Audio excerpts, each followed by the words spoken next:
السلام علیکم ورحمۃ اللہ وبرکاتہ۔ عورتوں اور خواتین کے لیے زیب و زینت اختیار کرنا جائز ہے، لیکن زیب و زینت کے اختیار کرنے میں شرعی تقاضوں کا خیال رکھنا، شرعی احکامات کا خیال رکھنا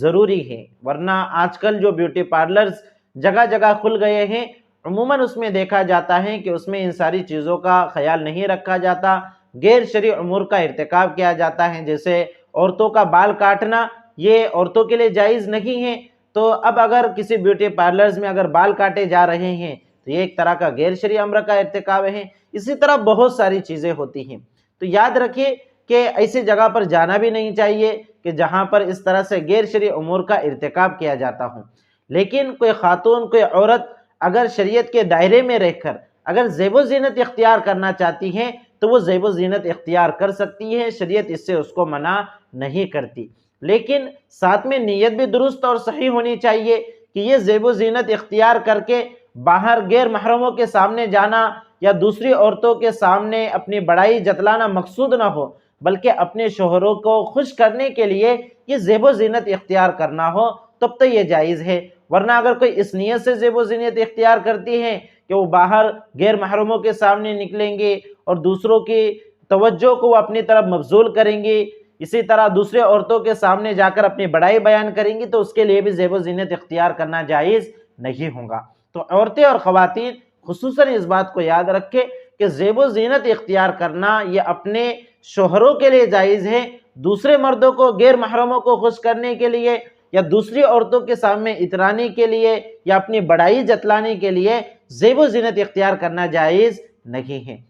زیب و زینت ہی کے تعلق سے ایک مسئلہ ہے کہ آج کل جو عورتیں آئی برو بناتی ہیں، یہ جو بھویں ہوتی ہے، ابروئیں ہوتی ہے، اس کو بناتی ہے، تو اس کا شرعی حکم کیا ہے، اس کو سمجھنا ضروری ہے۔ اس لیے کہ آج کل خواتین کے اندر یہ بیماری بہت زیادہ عام ہو رہی ہے کہ وہ اپنے آپ کو خوبصورت بتلانے کے لیے، حسین بتلانے کے لیے اپنی جو بھویں ہوتی ہیں، یہ جو ابرو اور آئی برو ہوتی ہے، اس کو دھاگے کے ذریعے سے یا کسی اور چیز کے ذریعے سے بیوٹی پارلر وغیرہ میں جا کر اس کو باریک دھاردار بناتی ہیں تاکہ وہ خوبصورت نظر آئے۔ تو میری مائیں اور بہنیں اس مسئلے کو اچھے سے سمجھ لے کہ یاد رکھیے کہ اس طرح کے عمل کو کرنا یہ شرعی اعتبار سے جائز نہیں ہے، اس کی بالکل بھی گنجائش نہیں ہے۔ حدیث شریف میں آیا ہے کہ اس طرح سے بال نوچنے والی، بال نچوانے والی، دونوں کے اوپر اللہ کے رسول صلی اللہ علیہ وسلم نے لعنت فرمائی ہے۔ اس لیے یاد رکھیے کہ اس طرح سے آئی برو بنانا، ابرو اور بھویں بنانا،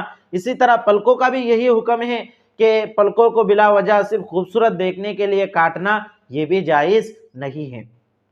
ہاں، اگر کسی کے آئی برو یا ابرو اور بھویں یا پھر پلکیں معتاد حد سے زیادہ بڑھ جائے، یعنی زیادہ بڑی ہو گئی، ادھر بھی بکھر گئی، نیچے بھی بکھر گئی، اسی طرح بیچ میں بھی بال آ گئے، بہت زیادہ ہے، یعنی حد سے زیادہ ہے، اگر معتاد طریقے پر ہے تو پھر کاٹنے کی اجازت نہیں ہے۔ یعنی عام طور پر بھویں جتنی ہوتی ہے اگر اتنی ہی ہے تو پھر اس کو کاٹنے کی اجازت نہیں ہوگی، چاہے وہ بھویں کے بال ہو یا دونوں بھووں کے درمیان کے ہوں یا پلکوں کے بال ہو۔ لیکن اگر معتاد طریقے سے بڑھ کر ہے، معتاد حد سے زیادہ بڑھ گئے ہیں، اوپر بھی بال چلے گئے، نیچے بھی آ گئے، اسی طرح پلکیں بھی حد سے زیادہ بڑھ گئی، یا پھر دونوں بھووں کے درمیان بھی حد سے زیادہ بال آ گئے ہیں، تو ایسی صورت میں عورتوں کو ان زائد بالوں کو کاٹ کر معتاد طریقے پر اس کو کر لینا جائز ہے، لیکن معتاد حد سے کم کرنا یہ اس وقت بھی ان کے لیے جائز نہیں ہوگا۔ معتاد حد کا مطلب یہ ہوتا ہے کہ جو عموماً جو بھویں جتنی ہوتی ہیں عورتوں کے، اگر اس سے زیادہ بڑھ گئے ہیں تو پھر کم کر کے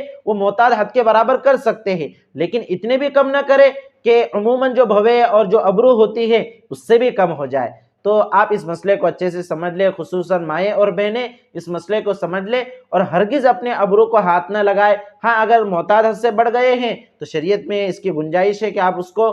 کٹ کر کے معتاد طریقے پر کر سکتی ہیں، لیکن عموماً ایسا ہوتا نہیں ہے۔ عموماً یہی دیکھنے میں آتا ہے کہ عورتیں اور خواتین اپنے آپ کو خوبصورت بتلانے کے لیے اس طرح سے درمیان کے بھی بال کاٹتی ہے، پلکیں بھی کترواتی ہے، اسی طرح دھاگے وغیرہ کے ذریعے اپنے بھووں کو باریک بھی کرواتی ہیں۔ میری مائیں اور بہنیں یاد رکھیں کہ اگر ہم اس طرح سے خوبصورت نظر بھی آ جائے لیکن اللہ اور رسول صلی اللہ علیہ وسلم کی ناراضگی کے اگر ہم اس کی وجہ سے مستحق بن گئے تو یہ خوبصورت نظر آنا یہ کس کام کا ہے؟ اور یاد رکھیے کہ جو چیزیں شرعی اعتبار سے جائز نہیں ہیں ان چیزوں کو اپنے شوہروں کے لیے کرنا بھی جائز نہیں ہوگا۔ جی ہاں، بہت سارے خواتین یہ سوال بھی پوچھتی ہیں کہ کیا ہم اپنے شوہروں کو خوش کرنے کے لیے کیا اس طرح سے کر سکتے ہیں؟ نہیں، جو چیزیں ناجائز ہیں وہ شوہروں کے لیے کرنا بھی ناجائز ہے۔ ہاں، جو چیزیں شرعی اعتبار سے جائز ہے، شریعت کے حدود میں رہ کر آپ زیب و زینت اختیار کر سکتی ہے اپنے شوہروں کے لیے، لیکن شریعت کی حدود سے باہر نکل کر آپ کو زیب و زینت اختیار کرنے کی ضرورت نہیں ہے۔ اسی طرح اگر کسی عورت کو چہرے وغیرہ پر بال آ جائے یا داڑھی مونچھ کی جگہ پر بال آ جاوے تو اس کو وہ نکال سکتی ہے، اس لیے کہ اگر عورت کے چہرے پر یا داڑھی یا مونچھ وغیرہ کی جگہ پر اگر بال آ جاوے تو وہ بھیڑب معلوم ہوتا ہے اور اس میں عورت کی خوبصورتی ختم ہو جاتی ہے۔ تو اگر اس کا شوہر ہے تو اس کا شوہر بھی اس کو ناپسند کرے گا، اس سے نفرت کرے گا۔ تو اس طرح سے اگر کوئی بات ہوتی ہے تو پھر اس وقت شریعت بھی اجازت دیتی ہے کہ بھئی اگر اس طرح سے ہو جائے، چہرے یا داڑھی یا مونچھ کی جگہ پر بال آ جاوے تو عورت شریعت کے دائرے میں رہ کر اس کو نکال سکتی ہے۔ لیکن آج کل عموماً جو دیکھا جاتا ہے کہ اکثر و بیشتر خصوصاً ہماری نوجوان بچیاں اپنے آپ کو خوبصورت بتلانے کے لیے ان سارے غیر شرعی امور کا ارتکاب کرتی ہے۔ تو ان ساری چیزوں سے خود بھی بچے، اپنی بچیوں کو بھی بچائے اور امت مسلمہ کی دیگر بیٹیوں کو بھی بچانے کی فکر کرے۔ والسلام علیکم ورحمۃ اللہ وبرکاتہ۔